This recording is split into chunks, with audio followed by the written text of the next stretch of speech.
Hello बच्चों, आप सबका हिंदी टी विज्ञान चैनल में स्वागत है। क्या आप जानते हैं जल के कितने रूप होते हैं?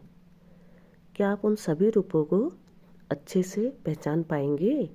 आइए आज हम इस पाठ के माध्यम से आपको समझाते हैं कि जल के कितने रूप होते हैं। तो देखते हैं बरसते जल के रूप अनेक। पाठ 3। आकाश बादलों से ढका था, ठंडी ठंडी हवा चल रही थी।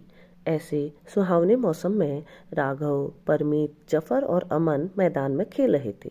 अमन के दादाजी दूर से बच्चों को खेलते हुए देख रहे थे।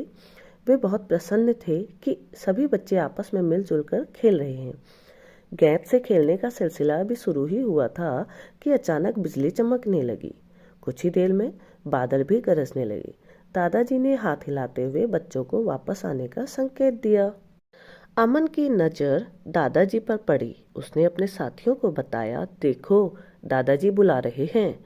इतने में राघव के गाल पर कुछ टप से गिरा।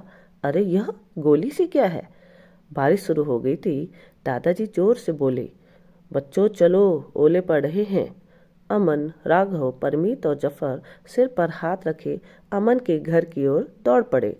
दादाजी ने चश्मा उतारा और वे बाहर बरामदे में ही अपनी आराम कुर्सी पर बैठ गए। दादाजी बोले, बच्चों आज बहुत दिन बाद ओले पड़े हैं।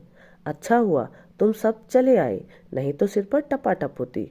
बच्चे दादाजी की बात सुनकर खिलखिलाकर हंस दिए। देखते ही देखते बरामदे के आगे का खुला स्थान ओलों से भर गया। राघव ने दादाजी से पूछा, दादाजी ये ओले क्या होते हैं?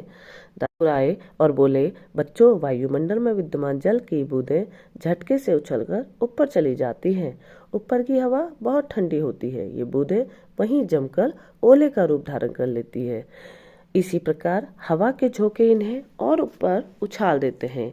इन ओलों के ऊपर बर्फ की और परतें जम जाती हैं। कुछ भारी होने पर ये ओले नीचे की ओर गिरने लगते हैं। वाह दादाजी, मुझे तो यह मालूम ही नहीं था।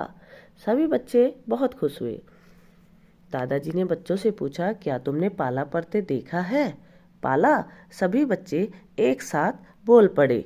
दादाजी ने कहा, सर्दियों में तुमने देखा होगा कि खेतों में सुबह सुबह बर्फ की एक चादर सी दिखाई देती है, यही पाला है। जब ठंड अधिक पड़ने लगती है तब हवा में मौजूद भाप जम जाती है और बर्फ की चादर के रूप में दिखाई पड़ती है। वाह दादाजी, यह भी जल का एक रूप है। दादाजी ने समझाया कि जल तो जीवन है, इसके रूप भी अनेक हैं। इतने में अमन दादाजी के लिए चाय ले आया और दोस्तों के लिए गर्मा गर्म पकौड़े।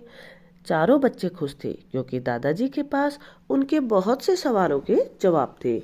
परमीत ने कहा, दादाजी पहाड़ों पर जो बर्फ गिरती है उसके बारे में भी कुछ बताइए। दादाजी यह सुनकर मुस्कुराए। दादाजी ने कहा, परमीत पहाड़ ऊंचाई पर होते हैं ना, सो वहाँ ठंड भी अधिक पड़ती है। शीत ऋतु में अधिक ठंड के कारण वहाँ के वायुमंडल में भाप बर्फ के रूप में बदल जाती है। यही बर्फ जब पहाड़ों पर बरसती है तो इसे हिमपात कहते हैं। अब ओले पड़ना बंद हो गया था। हल्की फुहारे सी पड़ रही थी। बच्चे ऐसे सुहावने मौसम में मजे से पकौड़े खा रहे थे और बूंदों की ताल के संग का मन मयूर नाच रहा था। जो देखा आपने, इस पाठ में दादाजी ने कितने अच्छे तरीके से बच्चों को जल के अलग अलग रूपों के बारे में बताया। तो आपने देखा ओले, पाला, बर्फ, ये सभी जल के अलग अलग रूप होते हैं। कैसा लगा आपको? आशा है आपको यह पाठ अच्छा लगा होगा। धन्यवाद।